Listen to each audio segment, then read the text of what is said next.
Okay.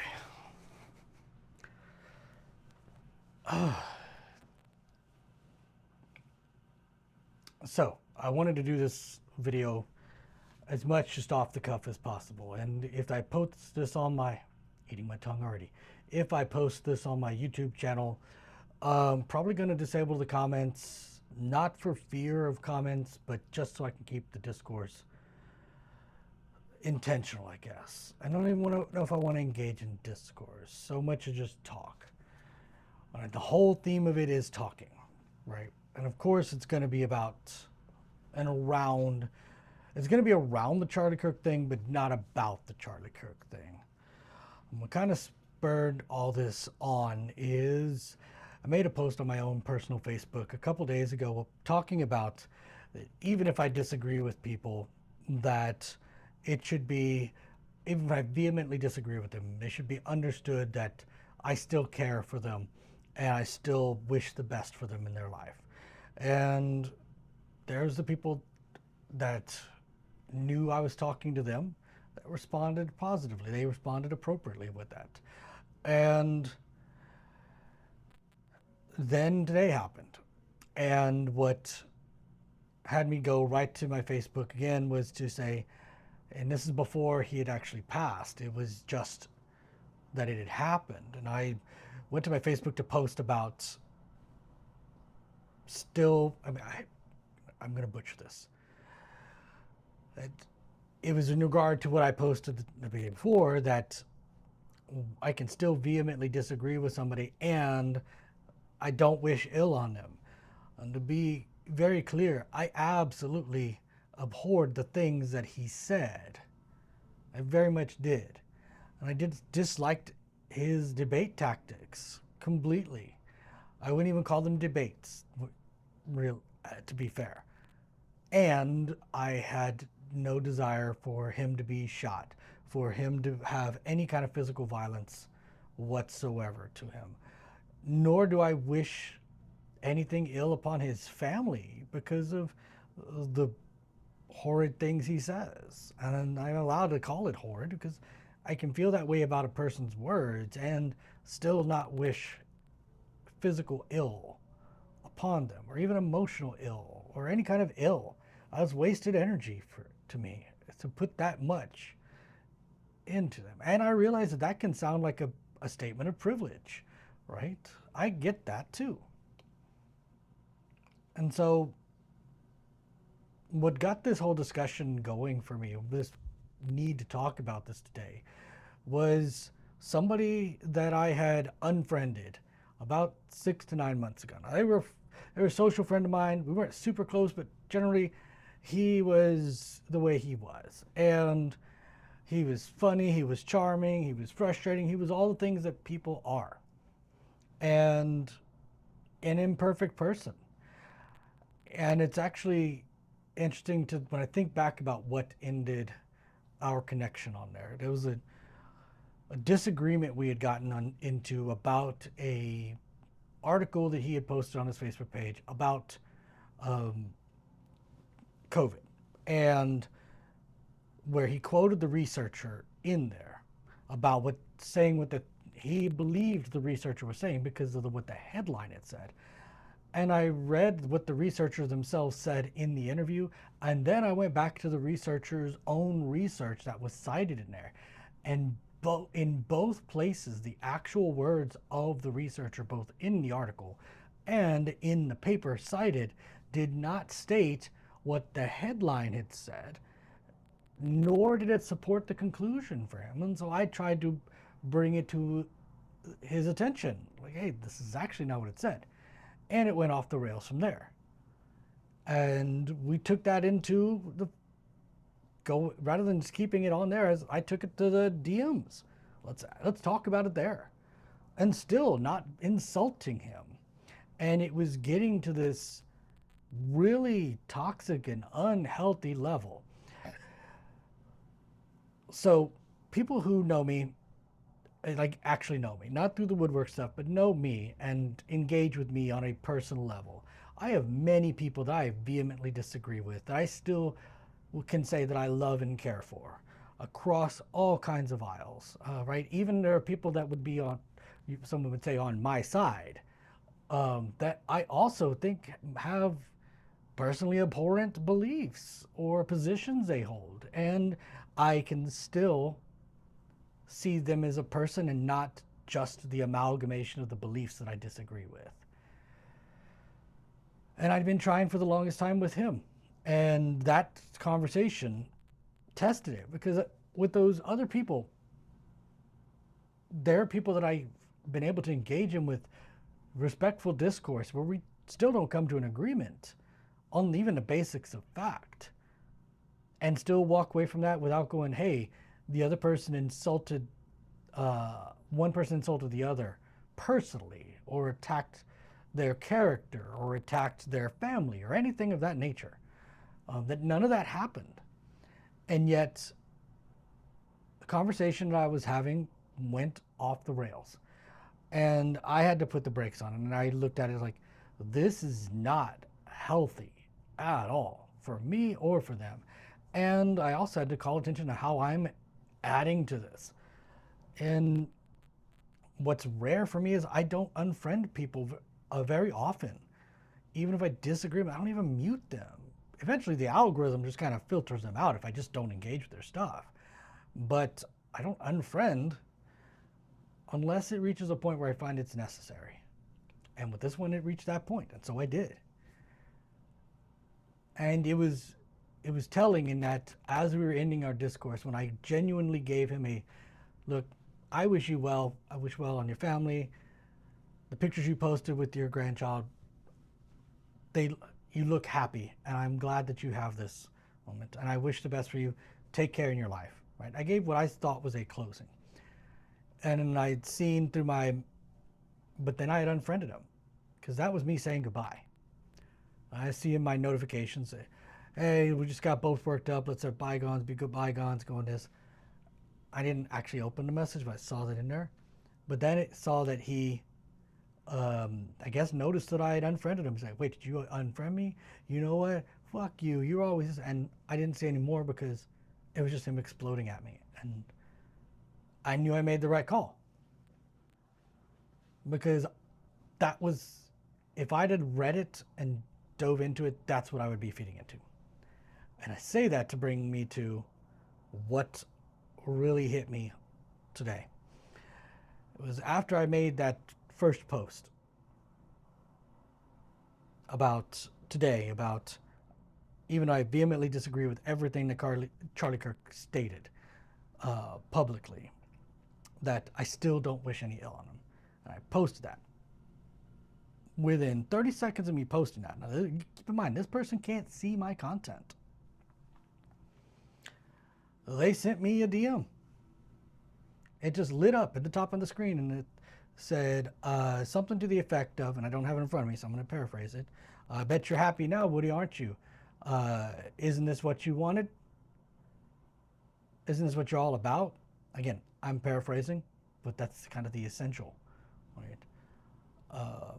The message being that, the intention of the message being is like, since I'm what he would consider a liberal or a libtard, then I must be celebrating this. I must be so happy. And I didn't feel anger. And I posted on another follow-up on this. I was like, I didn't know what the feeling I was feeling. It wasn't anger. I wasn't angry at him. I really wasn't sad.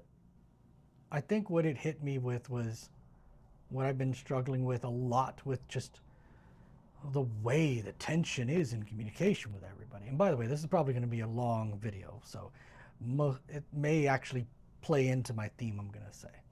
And most likely, and this is not going to get many views. But hearing that, knowing that I'd spent a lot of time with this person. They'd called me when they were in such a desperate way, numerous times, before I was even fully licensed. They'd call me for help. I'd gladly pick up. And even as bothered as I am today, I would still do it. I would unblock him. But if he needed help, If he was in a hurt way in his mind, yeah, I'd still answer the call. I'd invite him in here. I'd have a seat with him. I would talk because that's what I would do.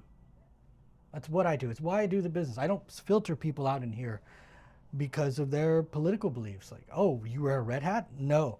You wear a blue hat? No. I don't filter people at all by that. I have no criteria for that. And so I can't see myself being an ethical mental health provider if I did such a thing. Maybe others can. I can't. And so I don't. And even if I'm not their friend, I believe I even said on the last message that they could reach out if they actually needed me. I may be mistaken on that part. It's been like 6 to 9 months. But I'm pretty sure I said something like that. And I could be wrong. But even if not, that's still a true statement. And it goes for anybody that I disagree with on my Facebook. They can message me, and many have. And I've messaged them proactively, hey, are you doing okay? I'm picking up on the micro cues of what's going on in their world. I'm like, hey, do you need to talk? And I make myself available. I don't brag about it on my feeds, but the people that have received that 3 a.m. message from me, or 10 p.m. message, or 11:30 a.m. message, just checking and going, hey, you good? You need to talk? Even people I don't even know all that well, they've received that from me because that's what I do. That's the energy I want to put out into the world. And I think that's part of the problem is I feed off the energy of the world in a way. Or is it feeding or I feel the energy of the world and it impacts me in a way that makes me feel odd sometimes. I've been struggling and talking about this with my friends. But then I've seen like all the people going into talking about Discord and people saying, well, people are happy about his death and happy about things that happen there and how vile communication can be. And like, yes, communication is vile right now. And it is not copyrighted by any side.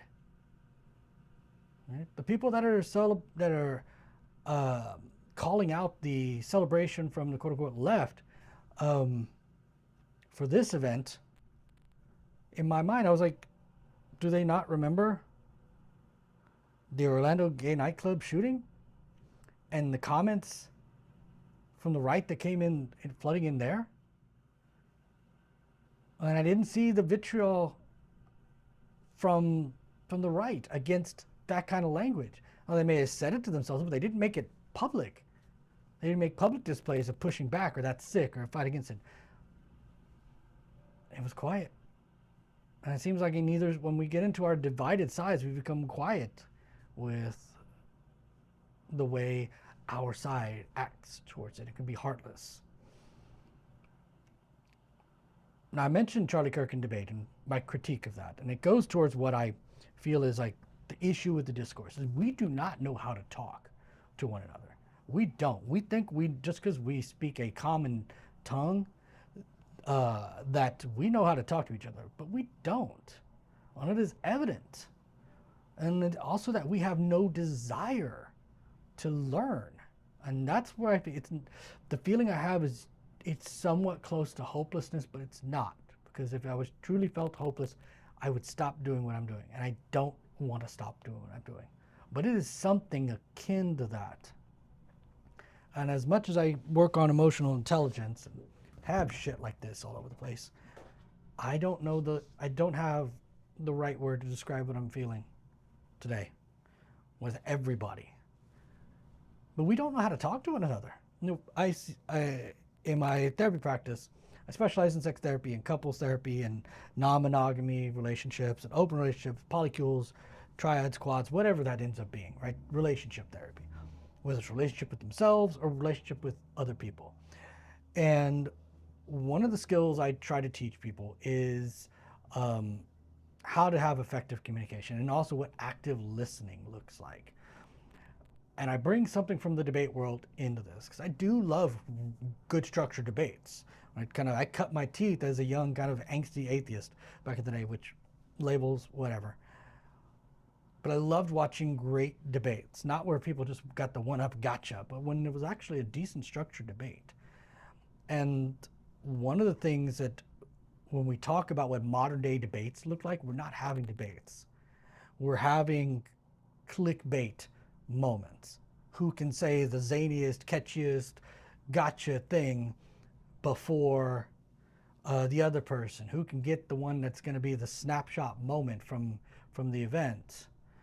I haven't watched all of the Charlie Kirk video, and I don't want to, but even right up into that moment, the one video I saw cut off before anything actually happened, but leading up to the very moment was one such thing.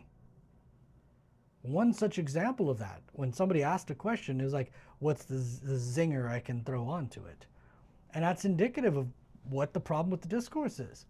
So when I work with couples or people in relationships here, part of the way to have that active listening is I teach them about the difference between straw manning and steel manning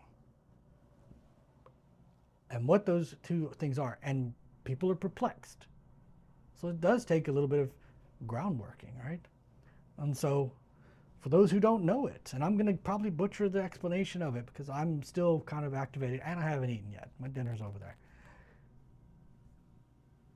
But to steel man a person is when you represent back to the person, usually called the interlocutor, but it is the person you're engaging with discourse with. When you represent back their positions and their beliefs back to them in a way that is as accurate as possible to what their position actually is, right? Even if you don't agree with it, even if you vehemently disagree with it, can you represent it back to them to let the other, and the intention is to let the other person know, this is what I've heard you say. Not what I believe is right or wrong about it, but this is what I've heard you say. These are your positions. These are your beliefs on there. This is the evidence you're citing. That is what you are conveying. The straw man, on the other hand, is to represent it back in an easily dismantleable way. Even if it's intentionally to misrepresent or to kind of throw on and tag on another sub-argument onto it to kind of pull it off course. But the intention is not to have an honest engagement. The intention of a straw man is to create a structure that allows you to seem like the victor to the argument. And usually it's, so what you're saying is, and then they represent it back, that kind of puts the person they're speaking with in the worst light possible. Because that's by design. And when you're doing that, you're not accurately trying to hear what they're trying to say. You are listening not for the content of what they're saying, but for your moment to be right. And when I work with my couples, that's one of the skills we try to teach them, is how to start becoming active listeners. And they struggle with this because they so want to correct the record. If somebody shares that I felt hurt when you wore that blue shirt and you did this thing, it's like, oh, but it was a red shirt. Okay, and they want to correct the record rather than go, okay, blue shirt, red shirt, what was it they were trying to convey about the impact to them? If it was Tuesday or Thursday and they still felt betrayed, does the day of the week matter? What are you honing in on? And that's a struggle for people. I see it struggling here. I also see it become successful and have immense impact on relationships when they learn how to do that. And how transformative it can be when you are heard and not just corrected, but when you're heard. Because when you're heard, you're more likely to want to engage. Because your defenses go down a bit because you're like, okay, you're not trying to make me out to be this weird villain here while I state what my true beliefs and feelings are on this. But that's not fun, is it? That takes work. And so what has been our media diet? Nothing but divisive content. Everything. We are in a rage bait culture. We are in clicks for ad dollars to sell toilet paper, to sell BetterHelp stuff, to sell bonds, to sell anything. Because It's an advertisement-based economy, and what gets people going? The zingers, the hot stuff, the fun things. I'm at the pause with this. All right, cleaning guy had to come in. So, glad. Anyway, so Steelman versus Strawman. That's something that we don't know how to navigate through, and it becomes hard when we can't stay mindful and stay on a topic. We want to say, well, what about this? And we bring the whataboutisms, and we just don't know how to have structured dialogue, right? And it used to be that debate was something that was taught in school. I know people keep saying, well, we need to go back to basics about having things like how to do finances, how to plan for the future, how to do a car. I agree with all those. And I would say how to have proper debate is also important too, right? Not just for kids as an elective. I would say let's make that a mandatory thing for starting in at least twice. Have an intro to debate in middle school, and then have a second debate class in high school as a requirement, part of the language arts system, because how we talk with each other is just as important as how we get information off the books, right? I'd love more people to take philosophy classes, but to each their own on that. But that's the thing I'm seeing tearing us apart. And people say, well, how do we stop the division? How do we stop this? I don't want to say we're screwed, but I also, to be honest, I don't know that I truly believe that we aren't. And I think that's where I struggle to put the name onto the emotion. Is I'm not confident that we aren't, but I don't think we are. But I worry about the level of work it's going to take. I don't know if people care enough. I don't know if people truly care about the well-being of one another, that they could see the value in being able to have discourse, or the willingness to be wrong, and how being wrong is a beautiful thing because it is the opportunity for you to learn. Some people just desperately do not want to be wrong. And I'm wrong quite a bit, and I love it. It's uncomfortable as hell, but I don't learn anything if I just fill my head with things I believe in.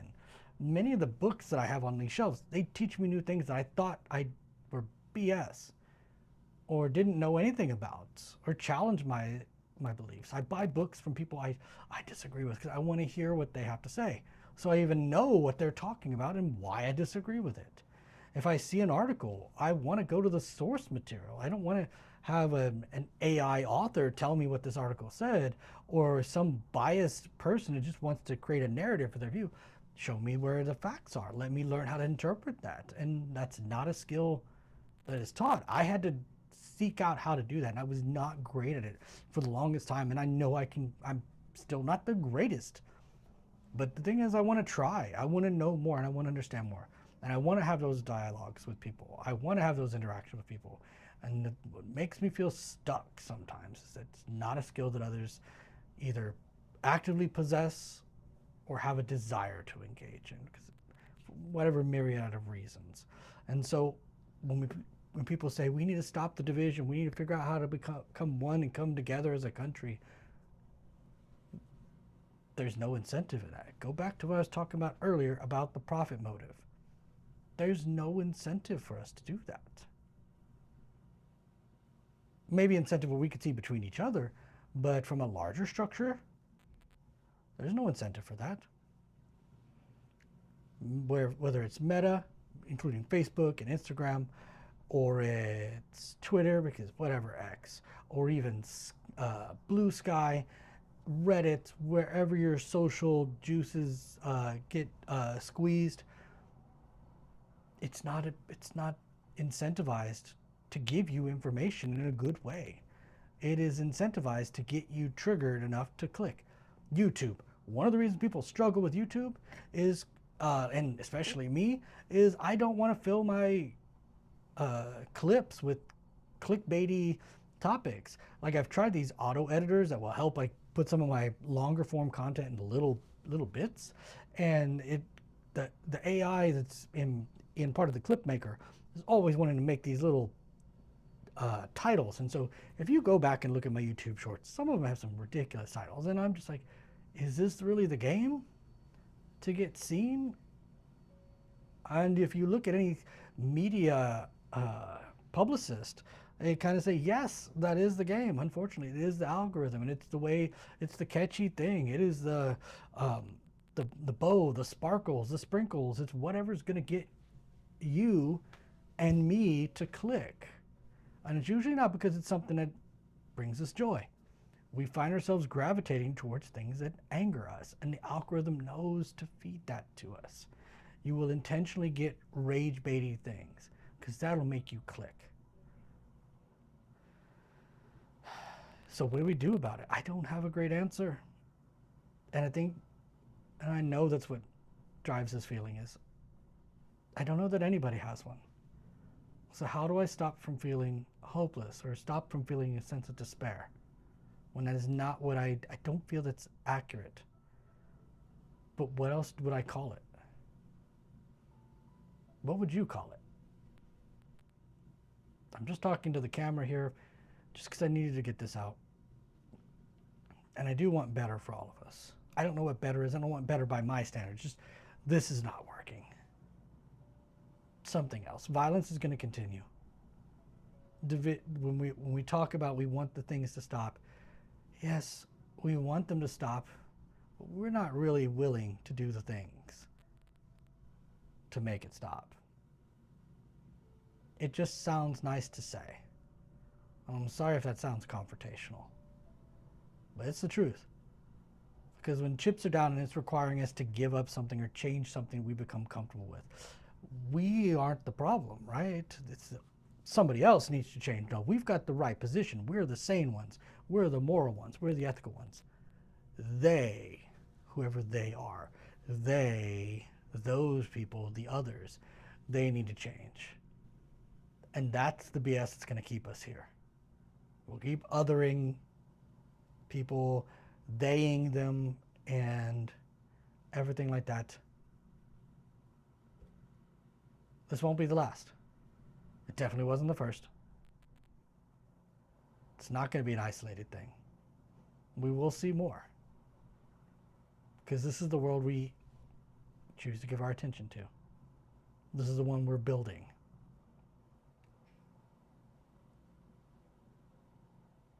I don't know. I wish I had a better close. But we're not in better times, are we? Oh, that was draining. All right. Like I said, I'm just going to direct post this, and we'll see what happens. If anybody had this, the stones to watch all of this, bless you. And I'm not under illusions that it's going to be seen by many people, if any at all.